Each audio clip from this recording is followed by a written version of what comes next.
Hello guys, welcome back to JazzedTutorials, and this week, I know the video is late, but better late than never.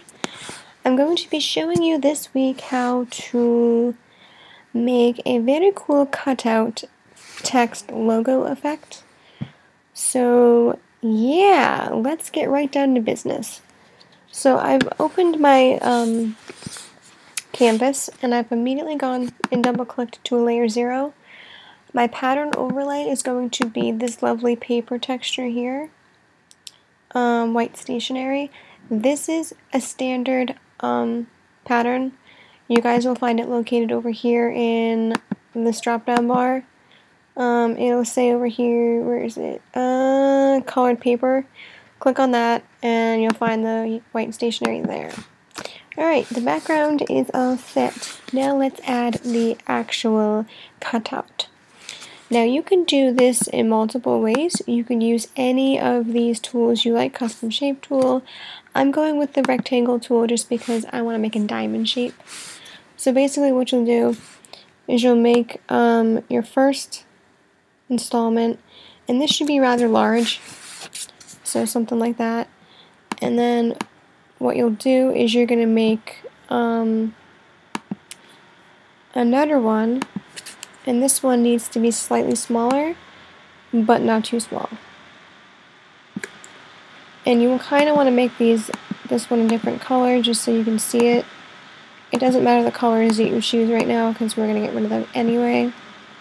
Alright, so now you could do 2 or more. If you wish, you could do 3. I'm only doing 2, but you guys are more than welcome to do 3 or 4 or more. But the standard for this tutorial is 2. So once you have it looking like that, you can, if you're going to make it into a diamond shape like I am, I'm going to have to do a control, click on both, and then T, and rotate. Alright, so there's my diamond shape. Looks pretty chill. So now we need to add the effects. Now you're going to have to add the effects on each layer. The easiest way to do this is do 1 layer, and then do copy layer style. It makes more sense that way. So I already have these layers made in my lovely Photoshop. So you'll see I have a red and I have a blue. So that's what mine looks like there. So let's add the effects. So double click on your first layer. Start with bevel and emboss settings. Inner bevel, smooth technique, 1000% depth. The direction should be up and the size should be 1. And the soften should say 0. Uncheck global light, it's not needed here. Negative 90 degrees with a 0 degree altitude. Down here on your highlight mode, change it to color dodge and then opacity of 100%. Down here on shadow mode, change yours to color burn with a 50% opacity. Okay. Next we're going to add inner shadow. The blend mode should be darkened and the opacity should be 50%. No global lights needed. And this is a 90-degree angle with a 5 pixel distance, 0% choke, and 20 pixel size. I'm going to add a 5% noise to this just because why not? And then down here on our last layer we're going to add a pattern overlay, and this is the exact same pattern overlay we used for our background. So do the very same thing. I set the scale to this to 25%, but do whatever you like. And once I do that, we'll get that. And then what you'll do to add that effect to your next layer, right click, copy layer style, and then paste it right on top of here, and boom, bang, done. Look at that. Now let's go and add the text. Now I'm just going to do 1 letter as a logo, but you guys can certainly do other stuff. So you'll notice how I'm using, what font am I using? I'm using Letter Gothic STD.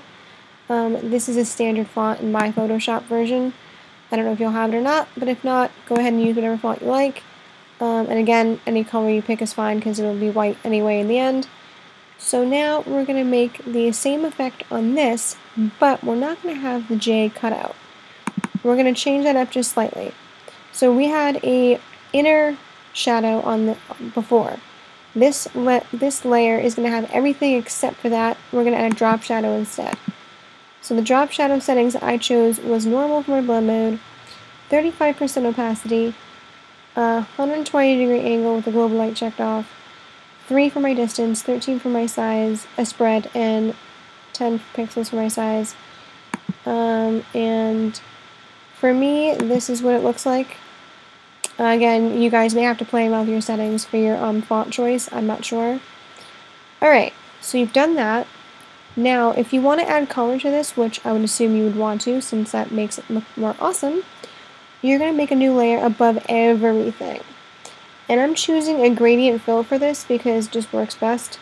So go over here to your gradient fill section here. And you're just going to select maybe one, two, maybe 3 different colors to pick from. Something from your swatch, so 1 or 2, maybe 3. Something like that. And then what you'll do is you're going to go over here and change the blend mode to soft light. And it will look something like that, depending on the colors you pick.